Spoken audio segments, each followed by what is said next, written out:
Okay, so here we are, and we are recording. I believe it's working anyway, at least. And just want to say welcome to all the people who are here. Oh, good to see you, Viria. So we have got Italy, we've got Zurich, we've got UK, we've got Ireland, we've got several states of Australia, and we have a whole bunch of anonymous people. So if you want to type in the chat and let us know who you are and where you're from, add your name to the list of people that have come through, and let us know who they are and where they're from. It's just nice to know who's here and what countries we have represented. This particular webinar should be most suitable for people in UK and Europe and Australia. I don't know if we would have anybody in the US in this one. It'd be very, very early, middle of the night for you if that's the case. And that would really mean dedication on your part, that's for sure. So we're looking at achieving your MAD business vision today. And MAD is, of course, making a difference. And it's a high value of mine to make a difference in my business. It's what my whole business is structured around. And if you have a business and you want to make a difference in the world, a positive difference in the world, I want to help you to get there. And I'm going to give you as much as I can in the time that we have. 75 minutes is not very long, so I will probably end up speaking fairly fast, trying to cover as much as I can in the time that we have. Oh, and by the way, I will be looking for somebody to coach. I haven't had anybody volunteer. I had a volunteer in my morning session, and that was great. If you want to volunteer to work on overcoming a business issue, a block, a fear, something that you think is getting in the way of you being able to start your business or grow your business or take your business to the level that you need to take it to make the kind of difference that you want to take, then just type in the chat and let me know. It's kind of first come, first served. And hey, to those who participate goes more generally. So feel free to type that in, and I'll pick that up in a moment. Let's quickly get through some of the necessary disclaimer stuff. This is an informational, educational process here.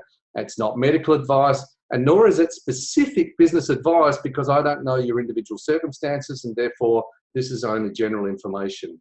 The techniques from energy psychology that I'm going to be referring to, particularly the main two that I'm using now, simple energy techniques, which I developed with Dr. David Lake, and intention-based energy process, which I created about 18 months ago.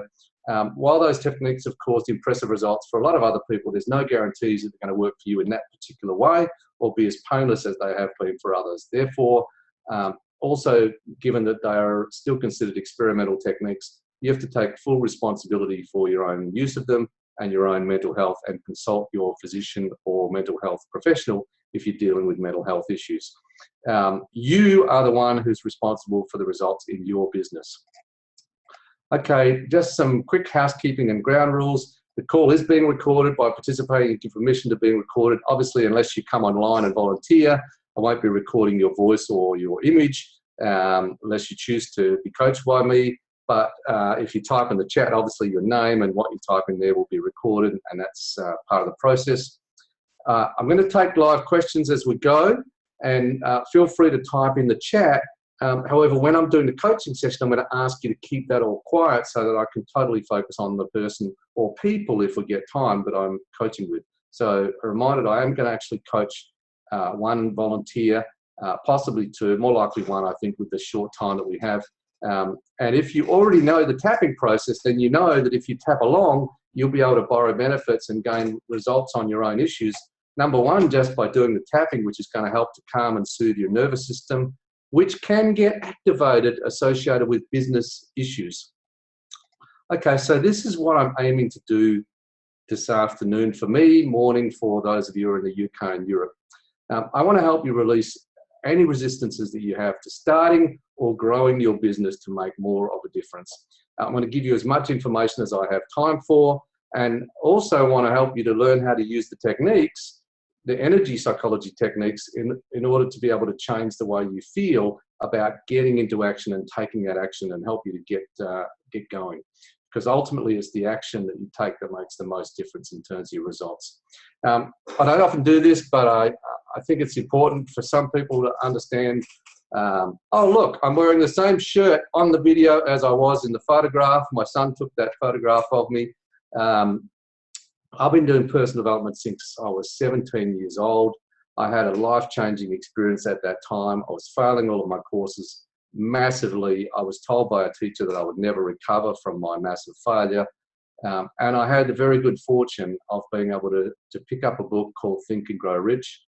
And that book, although I don't agree with everything that it says, and I don't agree with, I think it's a bunch of the things it says have been superseded, it helped me a massive amount. And I was able to follow the basic formula that he mapped out for achievement. And I was able to turn my results around and get the results that I technically, according to that teacher and probably myself before that, I shouldn't have been able to do. I then went into working with people, young people. I wanted to help people like myself. I was helping all my friends. I was just, I was probably insufferable because when you found something that works for you, you want to give it to everybody. And that's kind of what happens when you learn tapping as well. You just want to tell everybody about it. Not everybody is open and willing to listen. So over the years, I've learned to be a little less evangelical. But back then, I was very evangelical. I went into working in schools. I was a school counselor, a school psychologist. I then was offered a position running a centre for emotionally disturbed kids, a resource centre working across the system to help kids who couldn't be managed and who couldn't manage in the system. And then back in 1996, I quit and I took my business full time. And every year since then, I've had a six-figure business, meaning my business has not, as in all that time, has brought in a minimum of, low six figures and often a lot more in sales. And I know that's important for a lot of people, that kind of six-figure thing. But to me, it's actually more about the fact that I've been able to pay my bills. I've been able to feed my family. Everything was on my business for just about all of that time. Now my wife is becoming more active in her art, and I'm looking forward to a large amount of income coming in from that to take us where we want to go. And it's great now to have that. But for the vast majority of that time, it's all been based on what I brought in for the family. I've been able to take my family all around the world. I've also been able to make a really big difference. I've been doing tapping in the business since I learned it first in 1997, and I've been able to develop some techniques together with my colleague and friend, Dr. David Lake. We developed simple energy techniques and provocative energy techniques, and I have about 18 months ago developed intention-based energy process. I've had the good fortune to be able to teach those worldwide in 12 different countries, and most of them been back repeatedly. I've also been able to consult with people in business and work with people at all levels of business, up from micro business, one-person businesses, up to leaders of major corporations, worldwide corporations. And for 16 years, I've been teaching peak performance to business owners and business managers at Curtin University's Centre for Entrepreneurship. Okay, so I think I'm well qualified to be working with you on this. I've worked with thousands of business people to help them to get going. And one of the problems that I see, particularly at the moment, and particularly in this area of making a difference, is a lot of people who are all revved up with no place to go. They don't know what to do, or they're grinding their gears and they can't get going. Particularly in the world of tapping, knowing how to tap, or in the world of therapy or counseling or coaching, knowing how to help people doesn't mean that you know how to run a business that helps people. And so, one of the challenges is actually learning how to run a business. And so some people have problems with not knowing how to build a business. And then the other problem is having internal resistances to doing it. So I want to bring this to you, and I want to make it relevant to you. So I'm interested, if we just take a moment to say, what are your greatest challenges in business? If you could take a moment to put something in there. I see that I have got a tapping volunteer. Thanks, Margaret. So you're it. Hopefully you have your video and your audio working so that you can come online in a little while. And meantime, I'm going to ask everyone who's willing just to type into the chat what your biggest challenges are in business. Let's take a sip while we're waiting for them to come in. We have one. Gary so far has resistance to doing it. Oh, yeah. Man, back when I started my business, you know, I was putting this together and I was thinking, yeah, you know, there was a time when I was thinking about starting my business and I was thinking, can I possibly succeed in even running a business? And then when I got into business, the biggest challenge I had was actually was marketing. I had a horrible feeling about marketing. I thought, you know, marketing is just an awful thing. It's kind of a bit sleazy. It's, you know, I didn't like the way a lot of people did it. And so I had these kind of negative associations to marketing. And I had the very good fortune, thankfully, of being able to attend a presentation by someone who loved marketing. And I subsequently went to his seminar and I got over that. And thank God I did, because without marketing, you cannot survive in a business. All right, so I've got some things coming in from people as I've been saying that. Ferris says having regular and consistent income from my business. Yeah, this can be a challenge for everybody who's running their own business, getting that income to be more consistent.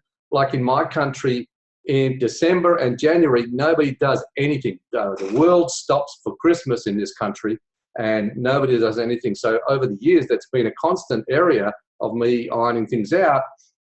I've resolved it by also taking holidays at that time, but you need to have enough money to be able to take holidays and to survive that time as well. So getting the regular income in. Margaret says too many distractions, so no consistency along with resistance. Yes. Paula says getting enough clients consistently. Yeah. And the challenge is sometimes you do whatever you do, you know, you get yourself to do this thing of bringing in clients. And then if you've got a lot of clients, you're not doing the things to bring in more clients. So it's, you know, it's a bit of a kind of feast and famine situation often. Louise says there's so much to do to make it work and we'll have the energy to do. Oh man, as I read your words, I feel tired just thinking about that. So I'm going to start doing the tapping just as I read these things. And I recommend to all of you who already know the tapping that you be tapping along. Now, I know that there's going to be some people who are going to be watching who haven't picked up on tapping yet. It's a fantastic technique for stimulating the points on the body to shift the feelings in the body and get things back into flow and get you back into a state of clarity and calm. Viria says showing up, being seen. I've worked with many people who've had this issue of having trouble being visible.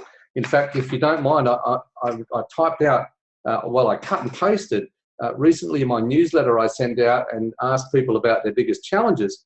And a large number of those people wrote in about business challenges, which is what made me think, okay, I really need to offer something on this. And the great thing about online is that I can actually be like I'm doing today. You know, this morning I worked with people from several countries, and this afternoon we have people from several countries on here as well. So here's just some of the things that they wrote. Currently, I'm not putting much energy into finding more clients and learning how to build stronger business. I want to have a larger impact on people. Maybe become a life coach one day, even bigger dreams and ideas, but maybe I'm just avoiding doing any small steps towards any business development.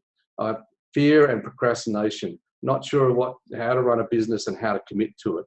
Another person says, I just decided to start a business with tapping. First time I had the idea was 8 years ago. Now I feel I'm ready, kind of. But I have made the experience that I tend to lose the energy flow again very abruptly, which arises when I connect to this idea. So this is the thing.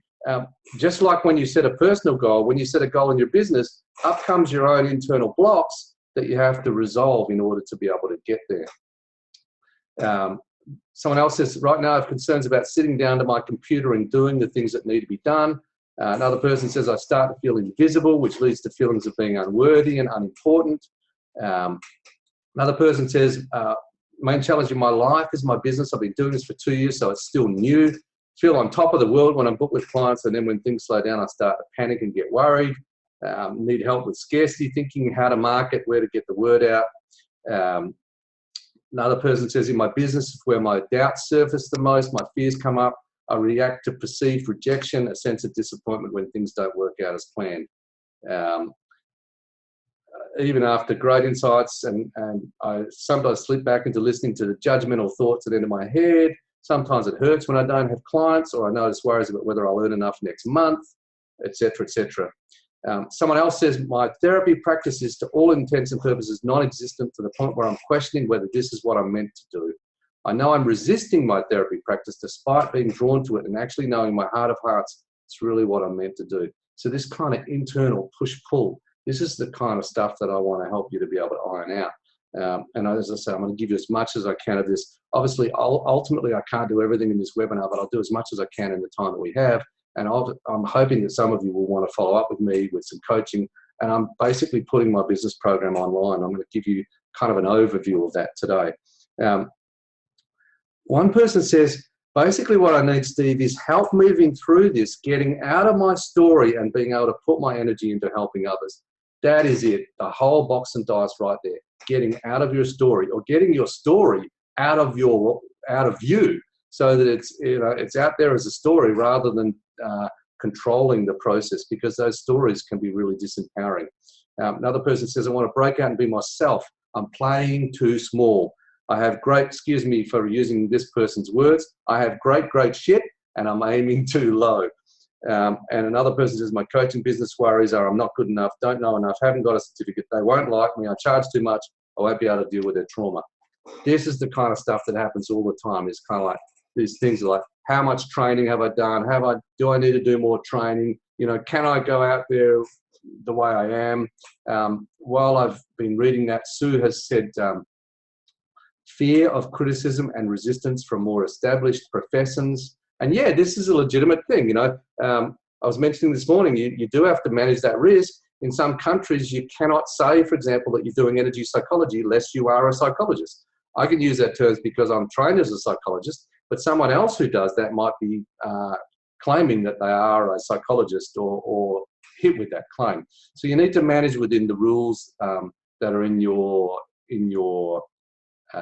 country. All right, so what I want to do now is I'm going to share a little bit more content, and then I'm going to kind of come back and we'll do a bit of work with Margaret, and then we'll see how much time we have left to answer as many of those challenges that people brought up as we can. All right, so if you're going to change your results, you've got to know what to do, and then you've got to get yourself to do what you know. And people have problems in this area with both of them, because just because you know about coaching doesn't mean you know how to run a coaching business. Just because you know about tapping doesn't mean you know how to run a tapping business. You might be, top of the tree in tapping in terms of your skill, but you're starting at the beginning with what you know about business. And so you have to be open to that. And what I found is that one of the things that's crucial is to shift your feeling. See, when I went to that program where that guy who loved marketing, I didn't just get information, although he did give me the keys to being able to do it, and the information that I got, I was able to put into action, and I was able to fill all of my workshops for the next couple of years from the information he gave me, and I was able to fill my practice. But what he gave me mostly was a changing feeling. I didn't, and it went along with a changing perspective. I started to realize, yeah, marketing can be done in a sleazy way, but ultimately it's about connecting with people, finding out what their problems and needs are, and showing that you understand that, and then showing them some ways that you can help them. And so when you get the shift of feeling, you're not only more open to being able to learn what to do, you start seeing ways of getting there that you didn't see before, and the doing becomes easier. It doesn't necessarily become easy, but it becomes easier. And this is my goal, is to help you to create that shift in feeling so that you can take action, get out there and help more people make a bigger difference in the world. And whether it is to open up your shop, take your business forward, increase your results, whatever that is, all of it is all about managing your emotional state. And here's my good mate, Dr. David Lake, if you haven't seen him before. He never looks like this, but he looked like this one day. We're up in Berlin and we've been let down by our organisers. That sometimes happens when you're running a seminar business. And we were going our separate ways, and he was down in the dumps. Now, he is putting it on a little bit, but he definitely was down, and so I took a photo of him, and I've shown that all over the world. The key to your success is ultimately going to be shifting your emotional state so that you can do the things that you need to do. You can ultimately do them without shifting your emotional state, but when you shift your state, it makes the doing a lot easier. Now, some of you have seen my 7 steps to peak performance for personal change. I also have used this same framework with people with their business. If you're going to run a peak performing business, step number 1 is to decide to have a peak performing business and decide to be a peak performer. When you do that, you're going to have to break through the BS, which is your own belief systems about your business, about what your business can do, about what's possible for you and what's possible for your business. Then you've got to clarify your values, because your business has to fit with your values and has to provide some of your values. Otherwise, it's not going to be a worthwhile business for you. Then you set goals based on that. You work progressively on building commitment. And if you have a team, then you've got to get them on board as well. You plan, you take action, and you persist. Now, that's the basic process that I like to work through with people. And now here's the challenge. The minute you set a goal, the minute you decide to change, that BS comes up. The BS is your blocking unconscious beliefs that are all the crap that you were told when you were a kid, or you got hardwired into your nervous system that you can't do that, you're not good enough for this, you know, girls can't do that, boys can't do this, people your age can't do this, you shouldn't get above your station, whatever it is that is blocking you. People call this the resistance, and it tends to manifest in procrastination, self-sabotage, avoidance, watching daytime television. In my case, it was playing games on the computer to avoid work in the business. These days, it's checking Facebook or checking your email incessantly. All this kind of stuff is avoidance behavior. And until you overcome this resistance, it's going to keep holding you back personally, and it'll hold you back in your business. So on a personal level and on a group level, resistance is caused by fear.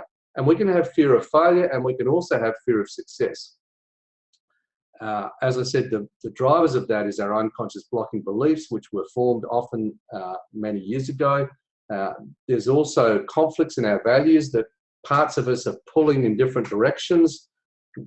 This is a thing that Winston Churchill called internal civil war, where part of you wants to do this and part of you wants to do that, and they have a kind of fight inside your mind-body. I know, you want to make a difference in the world, but sometimes you just want to chill out. You want to make a difference in the world, but you also want to have a relaxing life. And so this is a challenge. And unless you work that out and work out a way that those parts of you can make peace, then you're always churned up inside. And ultimately, this is all emotional attachments. Now, the same thing happens in your business. You've got to break through your emotional barriers to be more successful in your business. Now, ultimately, if you're not successful, it's because you have negative associations to one or more of the following things. Number 1, you have negative associations to being successful itself. The idea of having the success or being successful is something that can block you. So I remember years ago, I was on an internet radio show with Carol Look, and we have people calling in to do a bit of coaching. This guy calls in and he's like, no, if I'm successful in my business, I would lose my marriage.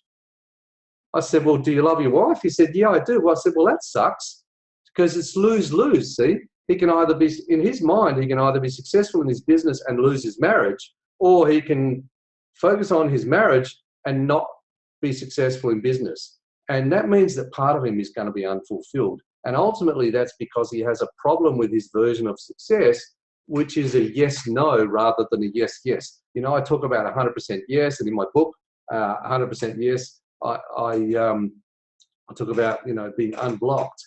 When you think about success, if there's something negative about that, then you've got to do some work on that so that it becomes 100% yes for you. Then you might have negative associations towards the process involved in getting it, what you might have to go through in order to get there. Now, this might be something you actually have to go through that you just have to overcome your aversion to, or it's something that you think you have to go through that you really don't. Because sometimes people just have a whole lot of BS about what they have to go through, and it doesn't have to be like that at all. But as long as you believe that, you've got negative associations towards whatever you think you need to do in order to become successful in your business, then you're not going to go there. And then there's what you think about yourself in terms of your ability or your deservingness. And the reality is that anything that you don't know, you could learn, but if you believe that you are not good enough, or you don't deserve it, or you're not that kind of person, then that's going to hold you back. Your identity beliefs are going to hold you back. And that's the ultimate stuff that we want to get over. So here's some of the resistance areas that come up very consistently when I work with people in business, particularly getting started. If you're, I know some of you who are watching and who are joined in right now, maybe you have a lack of clarity about where to go, or you have a lack of action, or both, and you're just putting off taking that step and making that leap. So I want to help you to be able to do that. Marketing, this is a massive one. Just this thing of promoting yourself, promoting your business, putting yourself out there, issues of visibility, issues of fearing rejection, etc. And that can come up with getting out there physically in some form, or putting stuff on websites, writing blogs, articles, making offers, and so on. And then there's sales, the whole issue of selling. And this is another area that people kind of, associate a lot of negative stuff to, and they have a reluctance to make calls. And then even if they do that, they have trouble with asking for the sale. And money itself is a massive area of emotional conflict for many people. A lot of people have trouble charging what their products are worth or what their services are worth. And they have this mixed up in their own identity. So some people believe that how much money they charge is how much they are worth as a person. And you don't want to get caught up in that, because then you always have to measure yourself by the amount of money that you come in. And as you know, there are plenty of people with lots of money who are not nice people, and there are plenty of people with lots of money who are nice people. So it's not to do with the amount of money that you bring in, whether you're a nice person. But ultimately, you want to charge what this is worth to the other person in terms of what the benefits that you provide or that your products provide are worth to them. And you want to get yourself over any blocks to being able to do that. And then there's managing the finances. The funny thing, back in my early days of my business, I was the only one in my business. I was running the whole thing. And, I became part of this speaking association. I had to find out about all the presentations I'd given over the past 5 years and indicate how much money I'd charged for them. And I found one that I never sent a bill for, and it was worth $2,700. And it's like, wow, I was so disorganized back then that I didn't even send these people a bill for the services that I'd provided. That's because I didn't have good systems. And so getting those systems set up can be absolutely crucial to the success of your business. And if you can't do them, it's getting help to do that, and getting help to get over your blocks. All right, so what are your key resistance areas? What are the things that you resist in business? Some of you have already started to tell me that in the chat.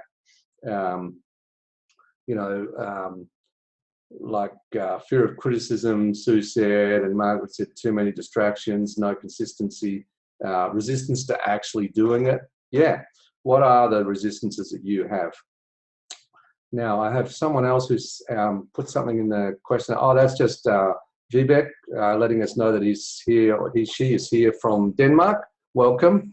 All right, so I think what we might do here is we might actually, just while you're all reflecting on that, well, one of the best things I like to do is to get into this and do some coaching with someone.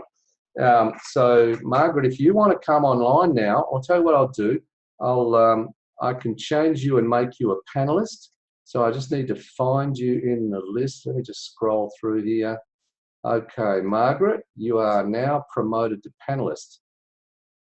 And so what we're going to do is we're going to do a small session with tapping and using my intention-based energy process. In fact, if you don't mind, Margaret, let me just stop for a moment. And just for those of you who are totally new to tapping, let me just put this up, because I know that there are some people on the line who are very new to the tapping. So I just want to very quickly just review a couple of things. These are the tapping points that we use in simple energy techniques. You'll see that they're the same tapping points that are used in the longer version of EFT. We simply tap on those points in any order, generally with 2 fingers. And we also teach people to tap on the points on the finger using the thumb of the same hand to tap on those points, or you can tap on them with the finger points, with the fingers from the other hand. What I'm going to be doing here is I'm going to be combining the simple energy techniques, the simple tapping approach that we use, with what I call intention-based energy process. Let me just go back here. Where were we? And this is a process which I've discovered and I have found to be working really, really well for people. It's a process that uses definite intentions which act as commands to the subconscious mind to release your emotional attachments to various negative beliefs, past hurts, unhealthy behavior patterns, basically anything that causes you an emotional upset. You can use this to release those emotional attachments, and you can use it to help restore the energy to flow, because when you have an emotional disturbance, there's an emotional upset in the body and the energy is disturbed, and so you can use your intention to restore that energy back to flow and bring yourself back to a place of emotional balance and clarity. It also allows you to reconnect with your inner resources. Now, this very, very simple process rests around 2 core intention statements. Now, there's more involved than this, but the basic process uses 2 core intentions. The first one is simply forming the intention whenever you have a problem or something is disturbing you, I release all my emotional attachments to X, where X is the problem, the event, the image, the belief, the memory, the person, the thought, whatever it is that's emotionally upsetting you, you simply say, I release all my emotional attachments to X. And you do that for all of the different aspects of the problem.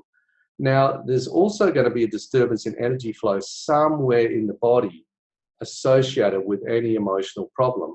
And so if you can find where that area of the body is that's disturbed, you can use the second intention statement, which is simply, I restore the right energy flow to Y, where Y is the body area that's disturbed, whether it's the chest or stomach or solar plexus or diaphragm or legs or whatever. So those 2 core intention statements, what I'm going to be using with Margaret, and what I'll do now, Margaret, thank you for waiting there. What I'll do now is I'm going to allow you to start your video, and you should be able to join me online here, and we can do a few minutes together and hopefully help you to move forward with an issue. All right, welcome. Now, you are still muted, so let me unmute. Oh, we both did it at the same time, so you unmuted yourself and I muted you at the same time. Welcome. Okay. Hi. So where are you, Margaret, again? I'm in the UK, South Coast. In the UK. What's the weather like up in the UK right now? It's a little dull, but promises to be a lot better later, because it's 8:30 in the morning. That would have to be the UK all over, wouldn't it? No, it's all right. I'm Australian, so we like to tease everybody. Okay, so tell me about your business. Now, when we work, we do continual tapping. So I don't know if you are tapping already. Yeah. Okay, so you can tap on any points. You can tap on these upper body points, and you can also tap on the finger points like this, where you just let the thumb tap down on the side of each finger point. Now, the good thing about this tapping using the thumb is that that's portable, and you can do it in public. You can take it everywhere. So I could be sitting here tapping on these points as I am, and you wouldn't even know that I was doing it. You could be sitting in the boardroom of a major corporation about to do your presentation, and if you're feeling a bit anxious, you could be tapping under the table. Excuse me. So I want you tapping the whole time now. Sometimes I might tell you to tap on these particular points, but feel free to tap on those points, and every now and then I'll just check in to make sure that you're doing it, okay? All right, so we're going to get the tapping into your nervous system. The minute you start tapping, starts to change your brain chemistry and your brainwave patterns. And now we're going to start to focus it on some of the areas in your business. So what's your biggest challenges? Well, I've overcome a lot of the challenges, or mostly overcome a lot of the challenges you've talked about. But, you know, as you were talking, I suppose this internal conflict is one that keeps coming up again and again and again. Because I only want to sort of perhaps think about doing my business part-time. I currently have something else going on part-time, but I also want to have time for me. And, you know, the values part, I think a lot when I work with clients. I know how important that is, but there's still something going on underlying that, I think. Maybe so as you started talking about that conflict, you kind of did a sigh and lost a bit of energy. Okay. Yeah. So this is what it does when parts of you are pulling in different directions. Eventually you just get worn out and just like, oh man, I'm worn out from all this push and pull, tug, you know. So Absolutely. now, how does this relate to your? This morning I had a lady who volunteered, and she had something similar, but she had a negative association to being successful in her business because she thought it was going to end up taking too much time, or it would mean that she'd be too busy. I mean that's part of it, but not the whole. I mean, and more I've questioned this, and more I know it's where I need to be. That it's calling, and when I do work with clients, how good it is, and how you know I can help them overcome something. And I mean, my story is that I've overcome you know a lot myself. Okay. And so this is a heart-based thing for you. It's a heart-based business, and that's part of the pull, is that you've had this yourself, and so you feel that connection to help other people in that way. Yeah. Absolutely, yes, yeah. Okay, so tell me, come back to this conflict and tell me if you notice where the disturbance is. Well, as we're talking, I mean, I think it does tend to be in different places. I get a lot in my stomach normally, but as we're talking, it's sort of like there's a tightness right across the lower part of my chest, if you like. Okay. All right, so we have the feeling. Like restricted. Sorry? So it's like a tightness, a restricted feeling. Okay, so just say, I restore the right energy flow to my chest. I restore the right energy flow to my chest. And we just combine this intention process with tapping, and you don't need to consciously try and make that happen. Just make the statement like we just did, and then just notice what happens to the feeling as you keep tapping now. Yeah, I restore the right energy flow to my chest. Yeah, and just say it once and then just let it do whatever it does, and just notice what it does. And what's happening with that feeling? It's a sort of settling, almost like it's hearing me. Yeah. Well, this is actually what happens, is that the parts of you, if you like, one of them is like, well, if that one wins, I'm going to lose. And the other one's like, well, if that one wins, I'm going to lose, and I'm going to not exist. And then I'm not going to get my needs met, kind of thing, you know? So it is important to be able to hear all of your needs. They represent, you know, parts of you. And if one part wins and the other part loses, then you lose, because that's part of you. Yeah. Okay. So the challenge is also what's more important, making a difference or making a difference, because I don't know what I'd do if I didn't. Okay. And what's the other thing that you want? What do you do in the rest of your time when you're not making a difference? Just leisure time, walking,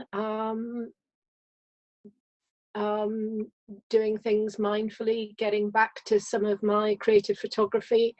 Haven't been doing that. So yeah, one part of me isn't doing. There's certainly no winners here because of this conflict, this tussle. Okay. Forward. So just say, I release all my emotional attachments to winning. I release all my emotional attachments to winning. And just let that do whatever it does. And then just notice whatever comes up from that, whether it's a thought or a feeling or image, whatever.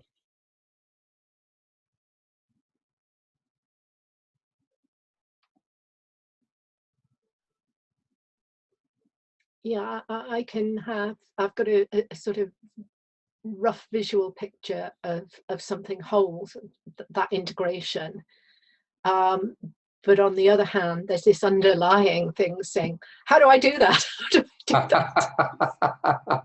Okay, so first of all, it starts with a vision, and that's actually creating a vision. This is why I thought it might relate to this, because it is a values issue, but it's also about, can you create a vision where you get to have both?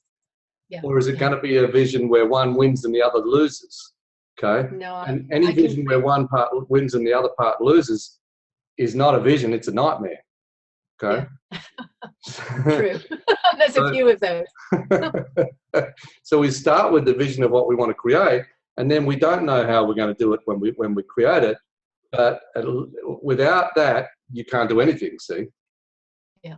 So first of all, if you're starting to see that there can be a possibility of having these things together, then obviously, ultimately, you know, if we had time, we'd do a full values process to look at your values in order in terms of what's most important, what's next most important, and so on, because it is important to know which ones are most important. Yeah.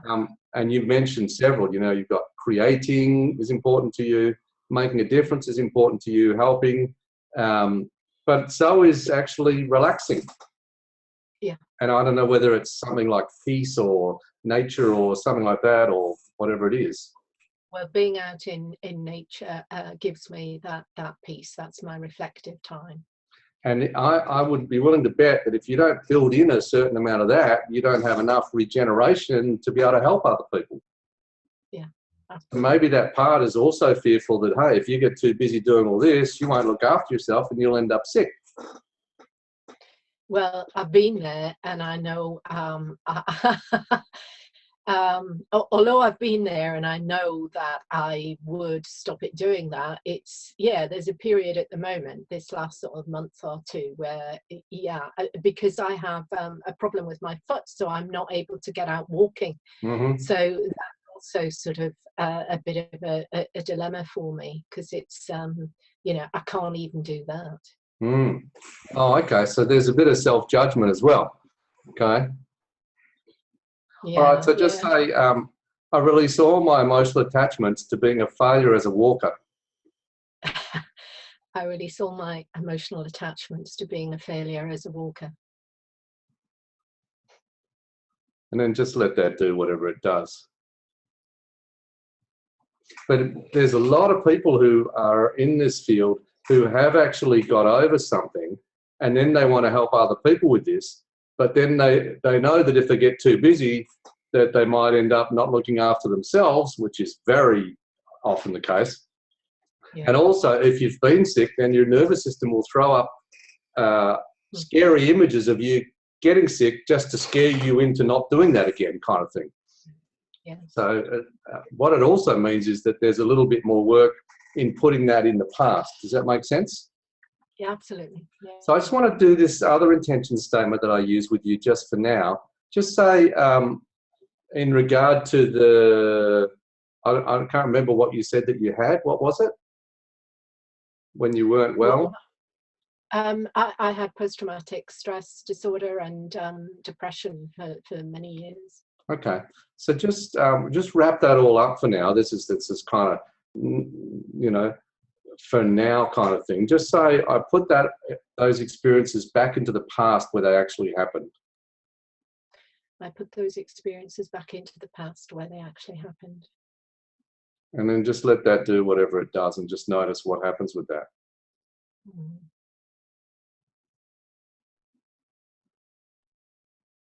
That's just fading into the distance. Yeah. So as you know, when you get over a trauma, you can look back on it without experiencing it as if you're there. And I've found that you can also use intention to put things back into the past, and they'll actually go there. And so that people shift out of that perspective of still suffering some of it or whatever. But when you've been through that, your nervous system can try and, or your mind can project images of that and so on. So just say I release all my emotional attachments. I release all my emotional attachments. To the fantasy. To the fantasy. Of getting too busy and making myself sick. Of getting too busy and making myself sick.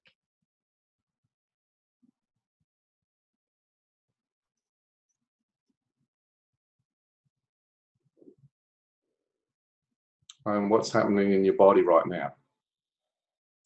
That feels very calming for it to hear. Yeah, okay. And just scan through your body and see how much of that kind of stuck feeling or whatever is there.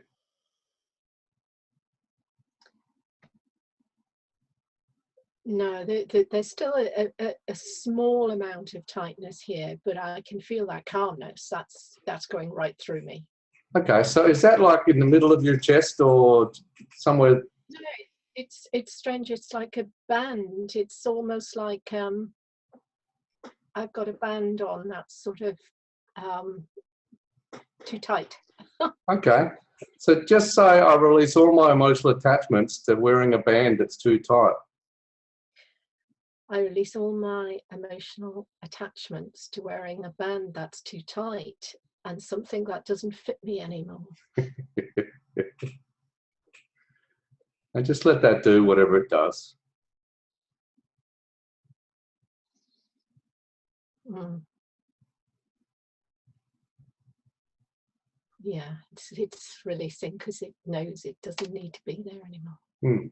Okay, so when you think about the future for your business, what comes up when you think about that at the moment? Um, there's some trepidation about things, but I'm much more confident about my ability to take it forward.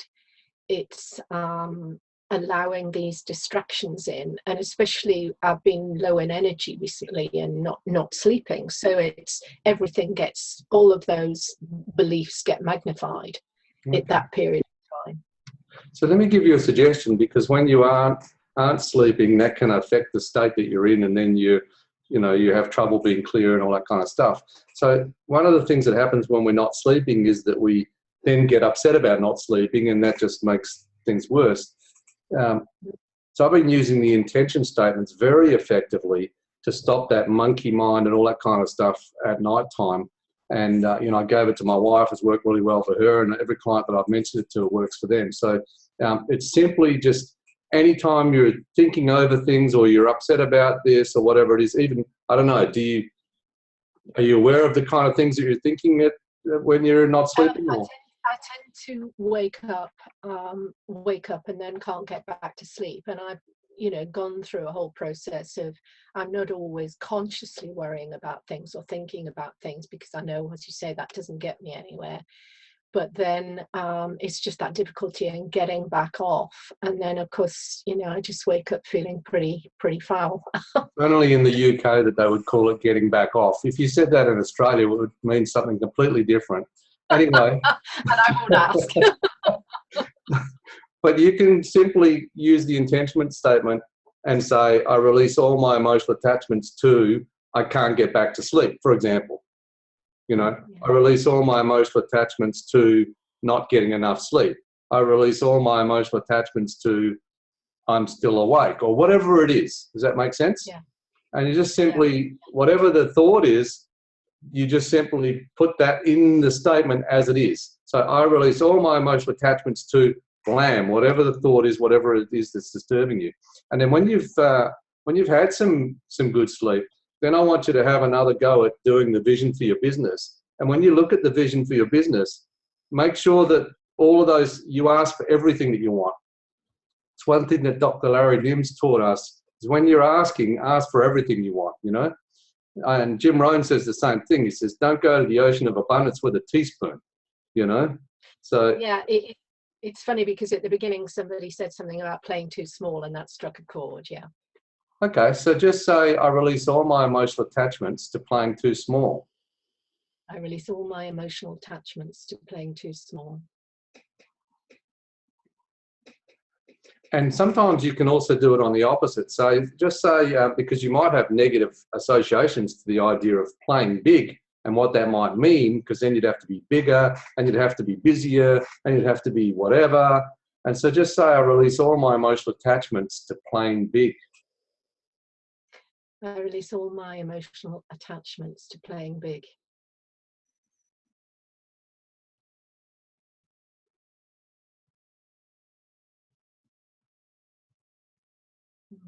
And what's that bringing up?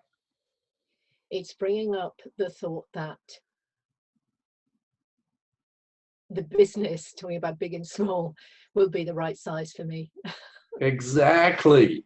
One day I thought, oh my gosh, my business doesn't have all these things that proper businesses have, and it doesn't have all these things that proper business. And one day I thought, I don't want those things. I want my business to serve me and serve my family and my values.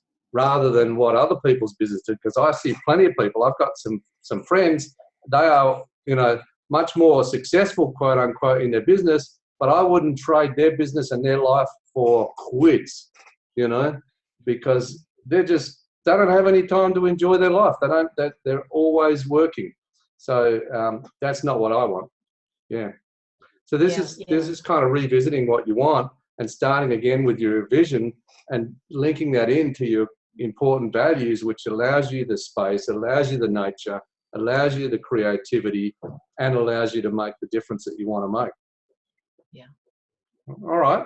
Well, thank you for being a willing victim volunteer. I'll, let me know how that works out for you. We only just did a little bit of that, but I just wanted to illustrate the simple process here. So thank you so much. Now, what I have to do, I believe, is send you back to being, right, you're a viewer again. Okay. All right, so what I want to do now is first of all, just come back to those intention statements and just review them for those of you who are totally new to this process. This process can be surprisingly effective. And if you notice, each time we use the releasing or the restoring statement with Margaret, she actually had a physical reaction to that. You could observe that. And often it just opens up the breath and allows people to breathe in areas where there's been constriction and so on. So the first statement is, I release all my emotional attachments to whatever the problem is. And again, if you have a problem thought, you can just state or think that thought or focus on that thought or that image or whatever it is, and just say, I release all my emotional attachments to blur, whatever it is. And then restoring statement is about restoring the right energy flow to whatever area in the body is disturbed. And you use that in the areas that you feel blocked off in business, and you're going to be able to be freeing up energy to move forward. All right, so let's just have a look quickly at just a few basic principles and a bit of information. I hopefully give you about 10 or 15 minutes of more content.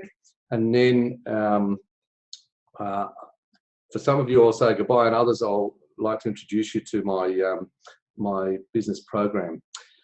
There's a guy named Gray. He wrote an essay called The Common Denominator of Success, and he was looking at what differences between successful people and those who are not successful. And he said successful people have the habit of doing things that people who are not successful don't like to do.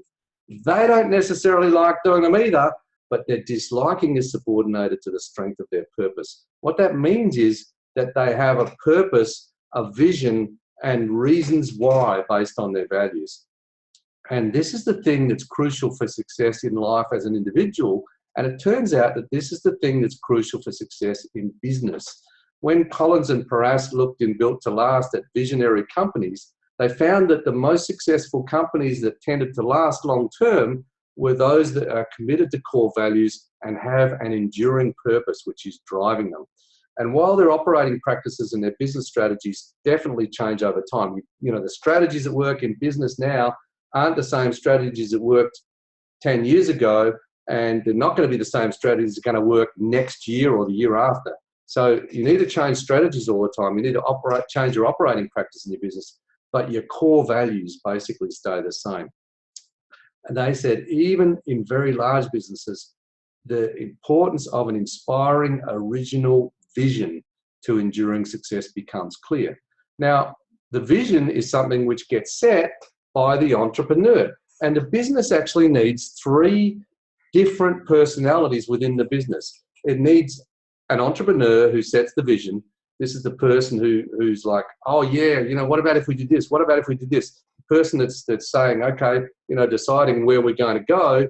And then there's the manager, who is the person that says, here's how we're going to get there. Here's how we're going to organize things to get this to happen.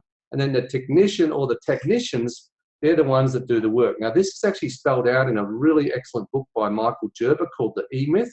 The E-Myth is the entrepreneurial myth. It's the myth that entrepreneurs are the ones who start companies. He says entrepreneurs don't start companies. The people who start companies are technicians, people who do the work, and they think, oh, I know how to do this work. I'll create a business doing this work.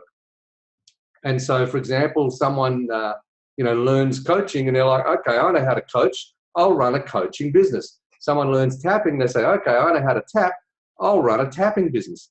Now the technician, the person who does the work, is running a business. But where are they running it to? Is there a vision? Has anybody created a vision, or are they just trying to do the work? And then who's organizing things? How are things being managed? And if you don't have all three, then you have chaos in your business. And the problem that we have is that most of us really want to be one or two of them, and we don't want to be three of them.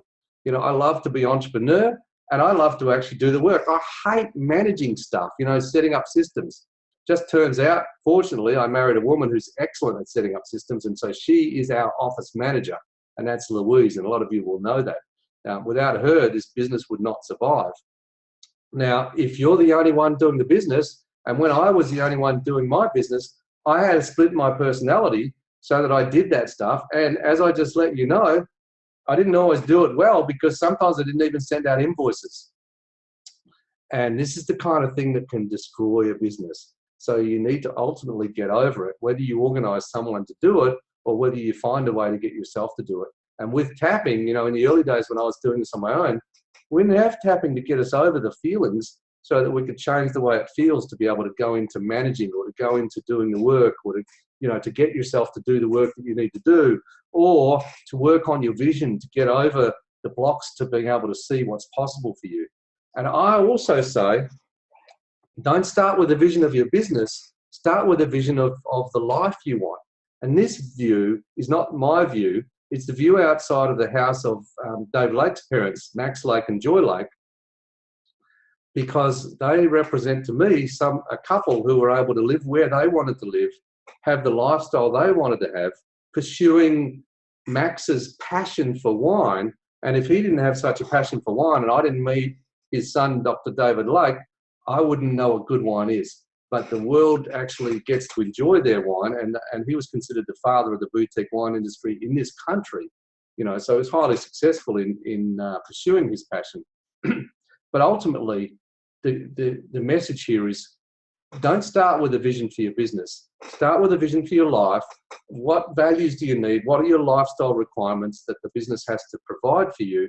And then go to your business, design your business to serve that. Okay, in terms of vision, how big is your vision and how compelling is it? Yeah. I love the story of Walt Disney, because Walt Disney actually didn't just have a vision of creating all these castles and things. He actually had a vision driven by his experiences, where he never really had a childhood because he was working and forced to work by his father. So his vision was actually about creating an opportunity for kids to have fun and for families to get together. And it was really his vision of happy families being together having fun that led to the creation of Disney World and Disneyland. And of course, I'm very fortunate to be one person who's been able to take my kids over there and have a fantastic time with my family. So does the vision that you have created for your business inspire you? Is it a yes, yes, yes? Is it 100% yes?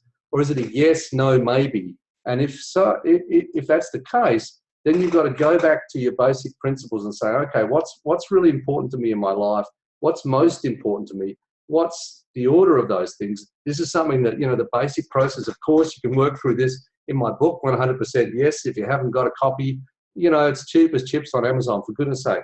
Get hold of a copy of that book and work through the values process and work through and then you can apply that to getting started in your business. All right, so let me just give you just a few basics. And this is a broad plan. I know this is kind of broad brush, and obviously today we don't have time to get into the nitty-gritty of this. For those of you who decide to go on and work with me, I'd love to actually work through with you to get you clear on your vision, to get you clear on your values and your purpose, to help you to work not just in your business, but to work on your business. See, it's one thing to do what you need to do in your business. It's another thing to step outside of your business and say, hang on a minute, where is this business heading? What kind of business am I creating? What kind of business would I like to create? And how do we get there? And what do we need to change so that we get there?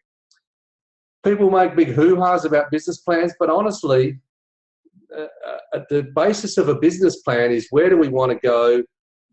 Where are we now? Where do we want to go, and how are we going to get there? Honestly, that is the basics. I've used that basic format to work with people creating business plans at all kinds of levels. It's not much more than setting goals for your business. And obviously those goals have to fit in with your vision for your life and your vision for your business and with your values.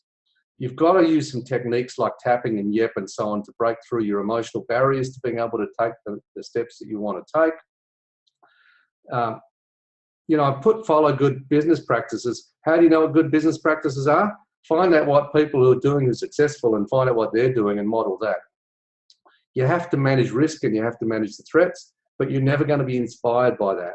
So you certainly have to find out what the threats are and the risks in the business. You have to counter those risks, like getting insurance and all that kind of stuff, so that you can relax and focus on helping people. But you've ultimately going to get inspired by planning for growth. And then along the way, you have to learn to adapt to all the things that are going to happen. If you're going to be successful, one of the quickest ways is to model people who are successful. And I love this quote, this Chinese proverb: a single conversation across a table with a wise man, and my research shows with a wise woman as well, is worth more than a month's study of books, honestly. Find other people who've been successful and model what they did. I was mentioning this morning, there's been an announcement that over in Australia, Andrew Forrest has actually put $400 million for philanthropy projects. It's making him the best Australian philanthropist of all time. And, another philanthropist that made me think of was Dick Smith. And I've seen Dick Smith give money for all kinds of projects. In fact, he's got a whole business where the entire profits, go to charities.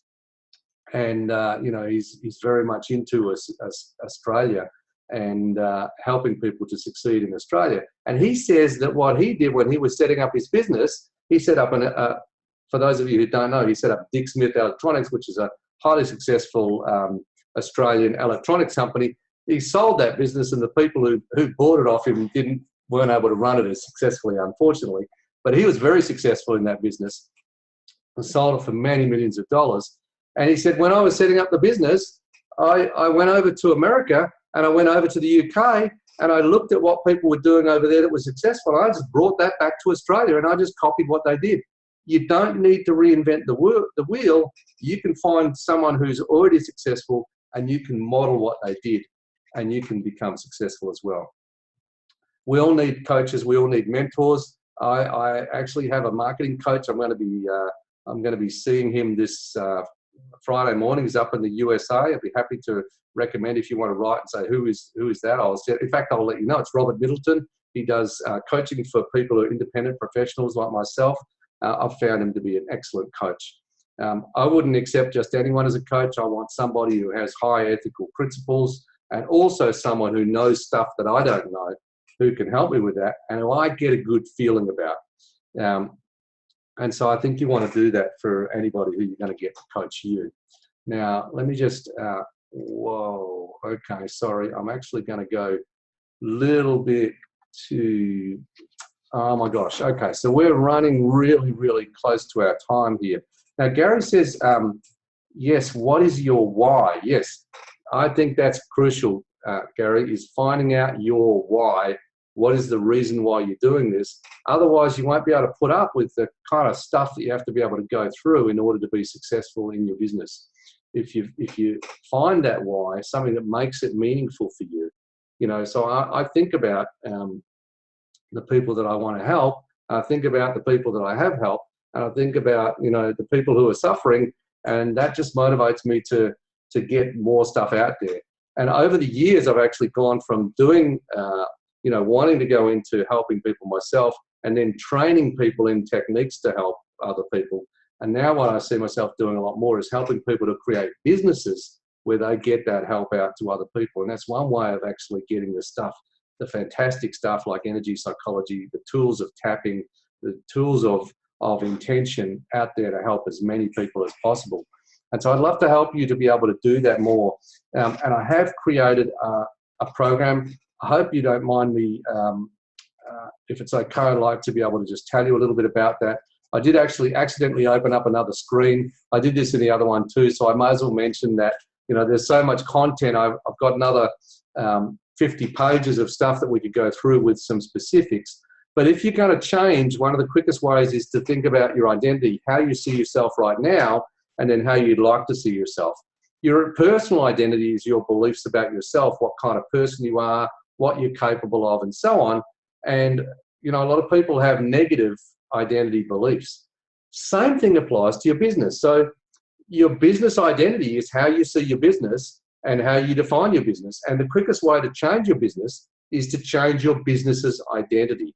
So if you want to do something helpful after this webinar, just write down your own identity, how you see yourself, and then what your ultimate identity is, how you'd like to see yourself, and do the same for your business. How would you describe your business right now? Even if it's not existent, you know, just describe it how it is right now, good, bad, and ugly, and then describe your ideal business and what type of business that you'd like to create. And then, of course, you can set your vision to create that new business identity. Okay, so what I actually wanted to do was to go to this slide. Well, it's not going to go there, so let's go to now. Okay, so what I'd love to do is to just spend 2 or 3 minutes just going through the possibilities. For those of you who want to follow up with me, I basically took my very successful business breakthrough workshop and I put it online. The great thing about being online is that I get to work with people from all kinds of countries, just like we're doing right now. In this particular program, we'll be working through video link up, so I'll be able to see you, you'll be able to see me. And this is what we're going to do. I want to help you to create a compelling vision for your business. We're going to be using tapping. We're going to be using the YEP process, intention-based energy process, to release any emotional blocks and any inner barriers that are preventing you from being able to move forward to make that vision real and to make a bigger difference for your clients. We're going to also look at your values, help you to clarify those, all the lifestyle essentials that have to be served by your business. And then I'm going to go through and give you all the stuff I know about what makes people successful in business, based on my experiences in business and based on my work with entrepreneurs in the Center for Entrepreneurship, and help you to build a workable plan for success and get you to put that into action.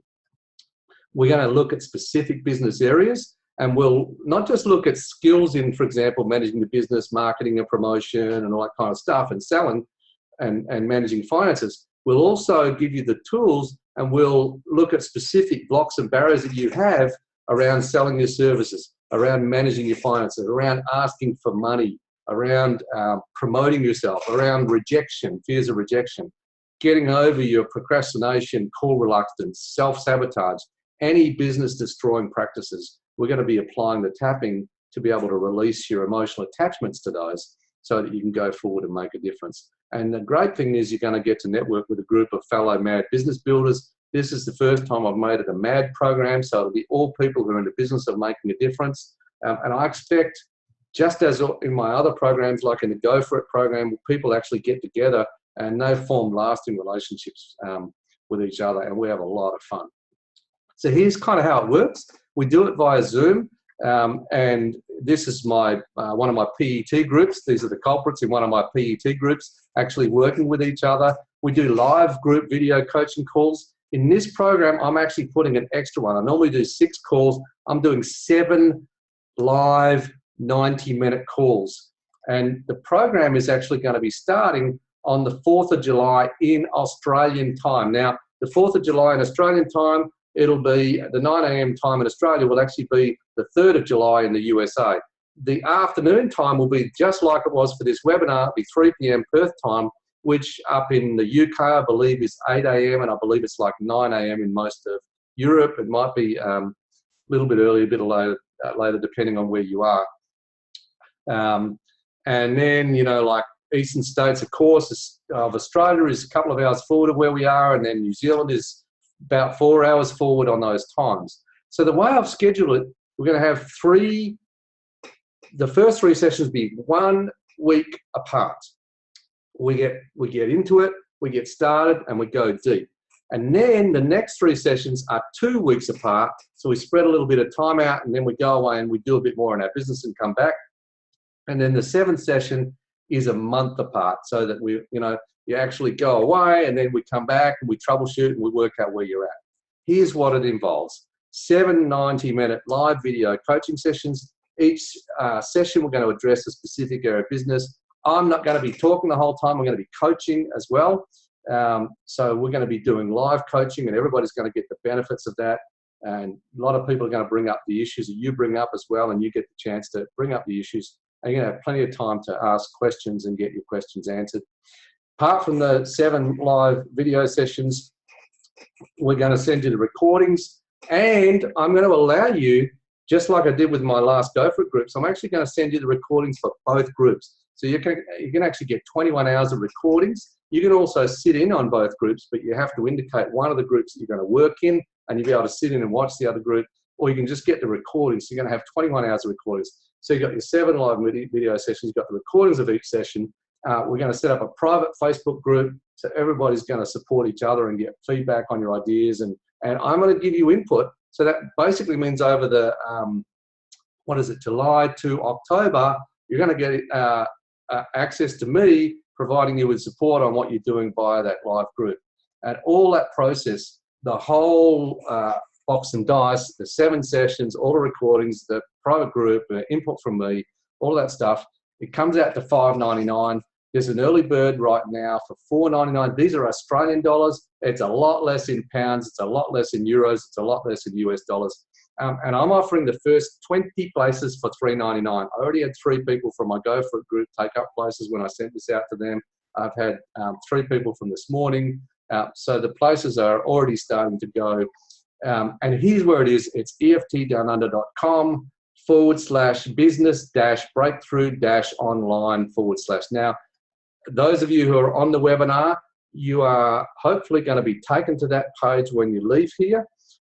So you should be able to get that, but it might not hurt just to write it down now. I'll send this out with the recordings, but if you want to be among the first 20 places and get the $399 Australian dollars, which is cheap as chips, even in the deflated